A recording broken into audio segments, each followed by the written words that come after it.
Time travel एक बहुत ही interesting topic है जिसमें सभी लोग काफी दिलचस्पी रखते हैं, मगर इसके कुछ फायदे और नुकसान भी है। ऐसा ही कुछ इस मूवी में दिखाया गया है कि कैसे एक छोटी सी गलती एक इंसान के लाइफ को पूरी तरह बर्बाद कर देती है। मूवी के शुरुआत में हम एक कपल को देखते हैं जिनका नाम ओवेन और मेड होता है। ये दोनों ही साइंटिस्ट थे जिन्होंने अपनी पूरी जिंदगी ये पता लगाने में गुजार दी कि टाइम ट्रैवल करते कैसे हैं। उन्होंने अपने गैराज में एक छोटा सा लैब बनाया था जहाँ पर वो दिन रात काम करते ताकि वो एक सक्सेसफुल टाइम मशीन बना सके। ये दोनों कई सालों से एक टाइम मशीन को बनाने में लगे हुए थे, मगर एक बात तो साफ थी कि टाइम मशीन बनाना हलवा बनाने जितना आसान नहीं था, क्योंकि इसे बनाने में एक इंसान को क्वांटम फिजिक्स की जानकारी होना बहुत ज्यादा जरूरी था। काफी मेहनत करने के बाद ये कपल एक ऐसा सॉफ्टवेयर बना लेते हैं जिससे टाइम ट्रैवल करना मुमकिन था। उन्होंने दो ऐसे चेम्बर्स बनाए थे जो एक मैटर को एनर्जी में कन्वर्ट कर सकता था। अब ये दोनों इस सॉफ्टवेयर को टेस्ट करने की सोचते हैं। एक्सपेरिमेंट वाले दिन ये कपल एक ऑरेंज को एक चेम्बर से दूसरे चेम्बर में टाइम ट्रैवल कराने की सोचते हैं। जैसे ही ओवेन मशीन को ऑन करती है, उनका सॉफ्टवेयर ठीक से काम नहीं कर पाता, क्योंकि ऑरेंज एक चेम्बर से दूसरे चेम्बर में टेलीपोर्ट नहीं होता। उनको लगने लगता है कि उनका एक्सपेरिमेंट शायद फेल हो गया, मगर तभी वो ऑरेंज एक चेम्बर से गायब होकर दूसरे चेम्बर में हाजिर हो जाता है। यह देख ओवेन और मेड बहुत ज्यादा खुश हो जाते हैं, मगर उनका एक्साइटमेंट यहाँ पर नहीं रुकता। वो ये एक्सपेरिमेंट बाकी फ्रूट्स पर भी करते हैं और उनका एक्सपेरिमेंट सक्सेसफुली चलने लगता है। उनका अब ये प्लान होता है कि वो दोनों किसी जीवित चीज को टेलीपोर्ट करके देखे, पर ऐसा करने के लिए उन्हें और ज्यादा पैसे चाहिए थे, क्योंकि उनके पास उतने फंड्स नहीं थे। अब पैसों का जुगाड़ करने के लिए ये दोनों एक इन्वेस्टर के पास जाते हैं जिसका नाम रॉरी होता है। अब मेड और ओवेन रॉरी को अपने एक्सपेरिमेंट के बारे में सब कुछ बता देते हैं। ये सुन रॉरी उन्हें अपना एक्सपेरिमेंट जारी रखने के लिए बोलता है और पैसे देने के लिए भी राजी हो जाता है। रॉरी कहता है कि अगर उनका एक्सपेरिमेंट जीवित चीजों पर काम कर गया तो वो रातों रात बहुत अमीर हो जाएंगे। रॉरी का प्लान ये था कि वो उनके मशीन से कोई भी चीज दुनिया के किसी भी कोने में पलक झपकते ही भेज सकते हैं, और ये मशीन इंसानों की भलाई में इस्तेमाल किया जा सकता है। रॉरी आगे ओवेन और मेड को चेतावनी देता है कि वो लोग ये एक्सपेरिमेंट किसी इंसान पर ट्राई ना करे, बल्कि जानवरों पर ट्राई करके देखे। ये सुन मेड कहती है कि वो उनके एक्सपेरिमेंट के अपडेट्स रॉरी को देते रहेगी। अब घर पहुंचने के बाद वो दोनों ये एक्सपेरिमेंट किसी जीवित चीज पर ट्राई करने की सोचते हैं, क्योंकि उन्होंने ये एक्सपेरिमेंट फ्रूट्स पर करके देख लिया था। अब आगे ये दोनों एक ऐसा मास्क बनाते हैं जिससे पहनने के बाद कोई भी जीवित चीज बड़े आसानी से टेलीपोर्ट कर सकती थी। अब उनका प्लान ये था कि वो ये मास्क किसी जीवित चीज पर ट्राई करके देखे, बाद में वो ये एक्सपेरिमेंट खुद के ऊपर ट्राई करके देखेंगे। ये लोग डिसाइड करते हैं कि वो ये एक्सपेरिमेंट उनके चूहे पर ट्राई करके देखेंगे। मेड ऐसा करने के लिए मना करती है, क्योंकि उनका चूहा उनका पेट था, मगर ओवेन श्योर था कि उनका एक्सपेरिमेंट फेल नहीं होगा। वो कहता है कि उन्होंने ये एक्सपेरिमेंट कई बार फ्रूट्स और वेजिटेबल्स पर ट्राई किया और उनका एक्सपेरिमेंट कभी नाकाम नहीं हुआ, इसलिए उसे घबराने की जरूरत नहीं और उनके चूहे को कुछ नहीं होगा। जैसे ही ओवेन चूहे को एक चेम्बर में रखकर मशीन को ऑन करता है, वो चूहा एक चेम्बर से गायब होकर दूसरे चेम्बर में हाजिर हो जाता है, मगर उनका चूहा जिंदा नहीं था, बल्कि इस एक्सपेरिमेंट की वजह से उस चूहे के चितड़े चितड़े हो गए थे। मतलब एक्सपेरिमेंट फेल हो गया। ये देख मेड काफी उदास और मायूस हो जाती है, क्योंकि उनका एक्सपेरिमेंट तो फेल हुआ, मगर एक्सपेरिमेंट के चक्कर में उनका चूहा भी मारा गया। अब इस चीज की वजह से मेड ओवेन के ऊपर नाराज और गुस्सा थी, इसलिए वो उदास होकर शराब पीने लग जाती है।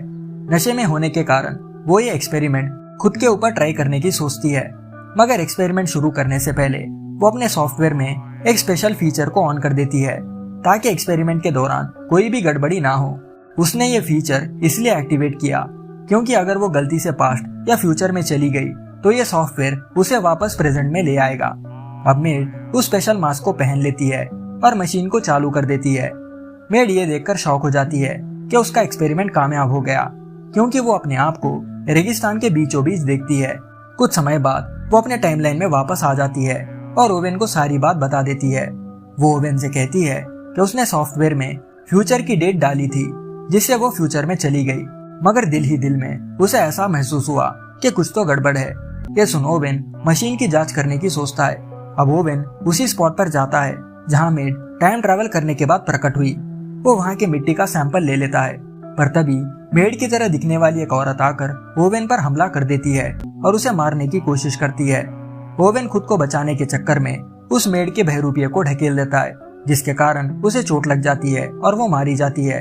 अब ओवेन ये सब देखने के बाद काफी कंफ्यूज हो जाती है और उसे समझ नहीं आता कि यहाँ पर आखिर हो क्या रहा है। ओवेन अब सोचने लगता है कि उसके पत्नी ने उसे मारने की कोशिश क्यों की, मगर तभी उसकी असली वाली वाइफ वहाँ पर आ जाती है और वहाँ के माहौल को देख दोनों शॉक हो जाते हैं। मतलब मेड का अंदाजा गलत नहीं था, क्योंकि उसे लग रहा था कि एक्सपेरिमेंट के दौरान कुछ तो गड़बड़ हुई थी, जिसकी वजह से ये सब हो रहा है। जब ओवेन सॉफ्टवेयर को चेक करता है तो उसे पता चलता है कि मेड ने नशे में इस एक्सपेरिमेंट के लूप को ऑफ करना भूल गई। मतलब अब ये लूप चलता ही जाएगा और मेड के कॉपीज बनते ही रहेंगे। साफ कहा जाए तो आने वाले 10 साल तक कुल मिलाकर मेड के 30 लाख से ज्यादा कॉपीज बनेंगे। ये सब पता चलते ही ओवेन के छक्के छूट जाते हैं और वो परेशान हो जाता है। ओवेन कहता है कि अब से उन्हें हर दिन मेड के कॉपीज को मारना होगा। उनके पास यही एक चारा है और वो कुछ नहीं कर सकते। जैसा कि मेड ने उस रात गुस्से से टाइम ट्रैवल किया था, अब से मेड के जितने भी कॉपीज आएंगे वो थोड़े गुस्सेलू होंगे और वो ओवेन को मारने की कोशिश करेंगे। अब मेड के इस गलती की वजह से ओवेन को डेली मेड के कॉपीज को मजबूरन खत्म करना पड़ता है। कभी कभार ओवेन मेड के कॉपीज को चाकू से मारता तो कभी पॉइजनस गैस से। इसी तरह वो मेड के कॉपीज को अलग अलग तरीके से मारता जाता है ताकि मेड के कॉपीज के तादाद ना बढ़े। जब भी ओवेन मेड के कॉपीज को मारता वो उन्हें एक स्पेशल टाइप का इंजेक्शन देता ताकि कोई भी बाहर वाला उनके इस करतूत के बारे में ना जान सके। देखते ही देखते 1 महीना गुजर जाता है और ओवेन एक खूंखार किलर बन जाता है, जिसका बस सिर्फ एक ही काम था और वो था मेड के बहरूपिये को मारना। ऐसा करने से ओवेन के दिमाग पर इसका बहुत गहरा असर पड़ता है और वो हर रोज मेड से झगड़ा करने लगता है। ये दोनों अब समझ जाते हैं कि उन्हें जल्द से जल्द इसका कोई सोल्यूशन ढूंढना होगा, वरना वो दोनों पागल हो जाएंगे, क्योंकि वो हर रोज मेड के कॉपीज को मार रहे थे और डर के मारे वो अपने घर को छोड़कर कहीं बाहर भी नहीं जा रहे थे। उन्हें साथ में ये भी डर था कि अगर इन किलिंग्स के बारे में किसी को पता चल गया तो उन्हें उम्र कैद की सजा होगी। अब मेड डिसाइड करती है कि वो पास्ट में उस समय जाएगी जब उसने पहली बार टाइम ट्रैवल किया था और ये सब होने से रोकेगी। ये सुन ओवेन थोड़ा घबरा जाता है और कहता है कि उन्होंने चीजों को फ्यूचर में भेजा था और उन्होंने कभी चीजों को पास्ट में नहीं भेजा। अगर कुछ गड़बड़ी हो गई तो उन्हें लेने के देने पड़ जाएंगे। आगे मेड उसके कॉपीज को मारने में ओवेन की मदद करती है। फिर एक दिन रॉरी मेड से मिलने आता है और उनके एक्सपेरिमेंट के बारे में पूछता है। बदले में मेड कहती है कि वो लोग कोशिश कर रहे हैं, मगर वो रॉरी को अपने कॉपीज के बारे में कुछ नहीं बताती। वो रॉरी से कहती है कि उन्हें हफ्ते भर का टाइम चाहिए, वो कुछ न कुछ जरूर करेंगे और एक्सपेरिमेंट को सक्सेसफुल बनाएंगे, जिसके लिए रॉरी मान जाता है। रॉरी के जाने के बाद मेड ओवेन से कहती है कि उन्हें आने वाले कॉपीज को मारने के बजाय उनसे बात करके देखना चाहिए, शायद कोई रास्ता निकल आए। हो सकता है उसके क्लोन्स को पता हो कि इस लूप को कैसे रोका जा सकता है। ये दोनों बात कर ही रहे होते हैं कि मेड की 51 वाली कॉपी आकर ओवेन पर हमला कर देती है। खुद को बचाने के लिए ओवेन मेड के कॉपी पर चाकू से अटैक करता है, मगर ऐसा करने के चक्कर में वो अपनी रियल वाली मेड को मार देता है, जिससे उसकी मौत हो जाती है। अब ओवेन मेड के 51 वाले कॉपी के साथ खड़ा था। आगे मेड 51 डिसाइड करती है कि वो असली वाली मेड की जगह ले लेगी और यहाँ ओवेन के पास रहेगी। खुद के ही पत्नी को मारने के बाद ओवेन उदास रहने लगता है, मगर मेड 51 उसे हिम्मत देती है कि वो अब कुछ नहीं कर सकता, जो होना था वो हो चुका। वैसे भी उसके इस टाइमलाइन वाले वाइफ में और उसमें कुछ भी फर्क नहीं है, दोनों सेम ही हैं, इसलिए उसे उदास होने की जरूरत नहीं। ये सुन ओवेन मेड 51 के हाँ में हाँ भरता है। एक हफ्ते बाद रॉरी ओवेन से मिलने आता है। ये देख मेड 51 और ओवेन रॉरी को अपना ये एक्सपेरिमेंट एक अंडे के ऊपर ट्राई करके दिखाते हैं। एक्सपेरिमेंट को देखने के बाद रॉरी काफी खुश हो जाता है और वहाँ से चले जाता है। अगले सीन में ओवेन मेड 51 से कहता है कि उन्हें पास्ट में जाकर ये सब होने से रोकना चाहिए, जिससे उसे उसकी प्रेजेंट वाली वाइफ वापस मिल जाएगी और ये लूप भी खत्म हो जाएगा। पर ये सुनने के बाद ओवेन उसे मना कर देती है, क्योंकि वो दिल ही दिल में ओवेन को चाहने लगी थी। ये दोनों ये बात रॉरी को बताने की सोचते हैं और उसे अपने घर पर इनवाइट भी करते हैं, मगर रॉरी ये बात सुनकर काफी खुश हो जाता है, क्योंकि ये एक्सपेरिमेंट इंसानों पर काम कर रहा था। वो आगे कहता है कि वो उनकी मदद मेड के कॉपीज की लाश छुपाने में कर सकता है और वो उन्हें पैसे भी देने के लिए राजी है। मगर इस फैसले से ओवेन खुश नहीं था, क्योंकि उसे मेड के कॉपीज को मारने में घिन आ रही थी। इसलिए वो अब दिन रात मेहनत करने लगता है ताकि वो इस लूप को रोक सके। वो आगे एक एप्पल को पास्ट में भेजने की कोशिश करता है पर अफसोस उसका एक्सपेरिमेंट फेल हो जाता है, क्योंकि वो एप्पल एक चेंबर से गायब तो हुआ था मगर दूसरे चेंबर में नहीं आया। अगले दिन ओवेन मेड के 115 वाले कॉपी को मारने के लिए रेडी हो जाता है, मगर मेड 115 पहले से ही तैयारी में थी और ओवेन के वहां आते ही उसे नॉक कर देती है। जब ओवेन की आंख खुलती है तो वो खुद को चेयर से बंधा हुआ देखता है।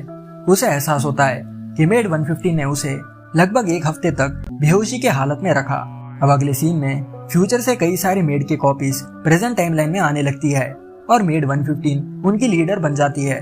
मतलब मेड 115 ने अपने कॉपीज को नहीं मारा और वो अपने कॉपीज को लेकर रेगिस्तान के इलाके में रह रही है। ये वही जगह थी जहाँ असली वाली मेड पहली बार टाइम ट्रेवल करके पहुंची थी। हर दिन ओवेन यही आकर मेड के कॉपीज को मारता, क्योंकि यही वो जगह है जहाँ पर रोज मेड के कॉपीज हाजिर हो रहे थे। मगर मेड 115 ने ओवेन को बांधकर इस चीज को रोक दिया, जिससे हर रोज मेड के कॉपीज फ्यूचर से यहाँ पर आने लगे। अब इन सारे मेड के कॉपीज ने ओवेन को बंदी बनाकर रखा था ताकि वो भाग ना पाए।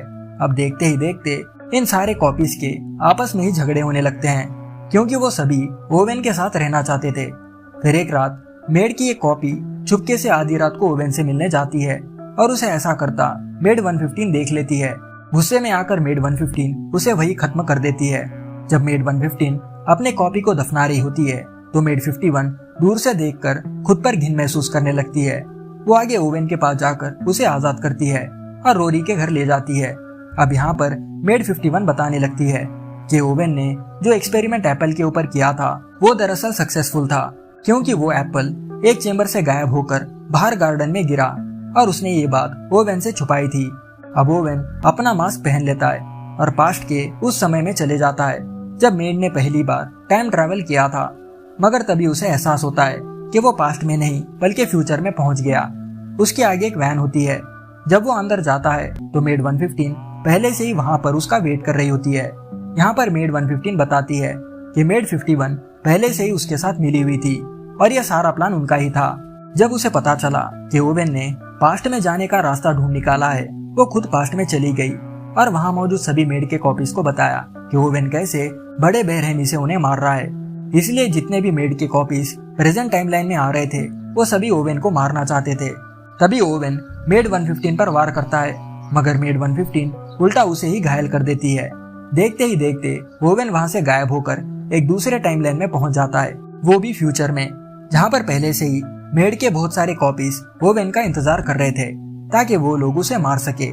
मूवी के एंड में हमें पता चलता है कि जिस तरह मेड खुद अपनी गलती की वजह से लूप में अटक गई थी, उसने अपने पति को भी इस लूप में अटका दिया ताकि ओवेन डेली मेड के कॉपीज की तरह उनके हाथों मारा जाए। साफ शब्दों में कहा जाए तो मेड का सोचना ये था कि अगर वो डूबेगी तो वो अपने पति को भी लेकर डूबेगी। आई होप आपको ये मूवी अच्छे से समझ आई होगी। वीडियो को लाइक और कमेंट करके आप इस वीडियो की एंगेजमेंट बढ़ा सकते हो।